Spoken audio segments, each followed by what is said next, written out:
Hello दोस्तों, कैसे हो आप सभी। Income tax channel Ravi YouTube channel पे आपका स्वागत है। आज का अंक 28 है गद्य अभ्यास पत्र का। अब और 4 लेसन बचा हुआ है, 29, 30, 31 और 32। बाकी का तीन जो लेसन है वो 11, 12 या फिर आगे का जो भी लेसन है उससे सिमिलर है, तो उसको तो करवाना नहीं है क्योंकि सेम ही है, तो क्या करवाना। तो चलिए, गद्य अभ्यास पत्र जैसा कि हम आपको बोले थे कि पूरा सीरीज लगभग कंप्लीट हो जाएगा, तो बस 26 तारीख तक ये कंप्लीट हो ही जाएगा। तो चलिए शुरू करते हैं। स्पीड होगा 100 शब्द प्रति मिनट, और यदि आप इसको कम या ज़्यादा स्पीड में लिखना चाहते हैं तो यूट्यूब स्पीड के माध्यम से 0.90, 0.95 करके 85, 90, 80 जो भी लिखना चाहें लिख सकते हैं। डिक्टेशन शुरू होगा 5 सेकेंड बाद। 5, 4, 3, 2, 1 स्टार्ट। हिंदी देश की राष्ट्रभाषा है। देश के स्वतंत्र होने पर निश्चय किया गया कि हिंदी को अंग्रेजी का स्थान ले लेना चाहिए। अंग्रेजी विदेशी भाषा है और विदेशी शासन के बल पर सारा राजकाज इस भाषा में होता था। सन 1950 में संविधान बना तो निश्चय किया गया कि हिंदी का विकास किया जाना चाहिए। सारा राजकाज हिंदी में तभी हो सकेगा जब हिंदी पूर्णतया विकसित हो जाएगी। समझ गया था कि 1965 तक हिंदी विकसित हो जाएगी और तब वह अंग्रेजी का स्थान ले लेगी, लेकिन सरकार हिंदी के विकास के लिए अनुकूल वातावरण नहीं बना पाई, जिसके कारण सन 1965 में देखा गया कि हिंदी का विकास नहीं हुआ।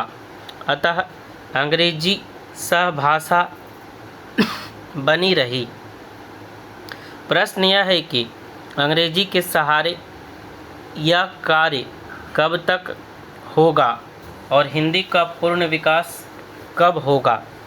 हिंदी भाषा अपने आप में सामर्थ्य है, उसमें पर्याप्त साहित्य है, फिर भी जो राज्य कार्य और शिक्षा अंग्रेजी में होती रही है उसे बदलने के लिए एक बहुत बड़ी पारिभाषिक शब्दावली चाहिए। दफ्तरों, बाज़ारों, न्यायालयों में अंग्रेजी चलती रही है।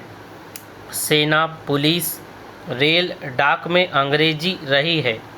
लोग बोलचाल, पत्र पत्रिका, निमंत्रण पत्र, नामपट आदि सभी लोक व्यवहारों में अंग्रेजी का व्यवहार करते रहे हैं।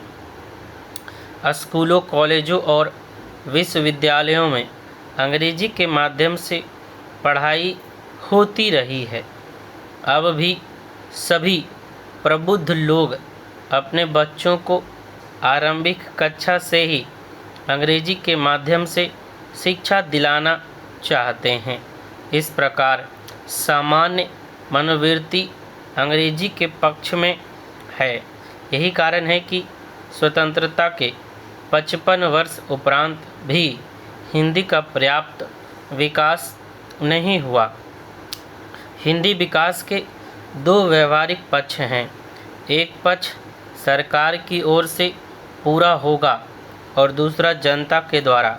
सरकार द्वारा किया जाने वाला प्रमुख कार्य पारिभाषिक शब्दावली का निर्माण है। सरकार ने हिंदी निदेशालय की स्थापना की है। हिंदी निदेशालय पारिभाषिक शब्दावली का निर्माण कर रहा है। सरकार को चाहिए कि सरकारी कार्यालयों में हिंदी में कामकाज आरंभ करवाए। सभी राज्य अपनी अपनी भाषा में अपने प्रदेश में कार्य करने में स्वतंत्र हैं, किंतु केंद्र के साथ उनका जो भी पत्र व्यवहार हो वह हिंदी में ही होना चाहिए। सरकारी कामकाज तभी हिंदी में होगा जब कर्मचारियों के लिए हिंदी सीखना अनिवार्य होगा। उसके लिए निश्चित अवधि होनी चाहिए। केंद्र में जितने कार्यालय हैं वहाँ भी कर्मचारी हिंदी में कार्य नहीं करते। कुछ अनुभाग हैं जहां हिंदी में कार्य होता है। सरकार की ओर से हिंदी की कक्षाएं लगती हैं, किंतु वे सबके लिए अनिवार्य नहीं हैं। समाप्त। आशा करते हैं आपको डिक्टेशन अच्छा लगा होगा। डिक्टेशन अच्छा लगा तो चैनल को सब्सक्राइब जरूर करके जाइए, ताकि आपको और भविष्य में डिक्टेशन मिले और आप आगे बढ़ें। Thank you.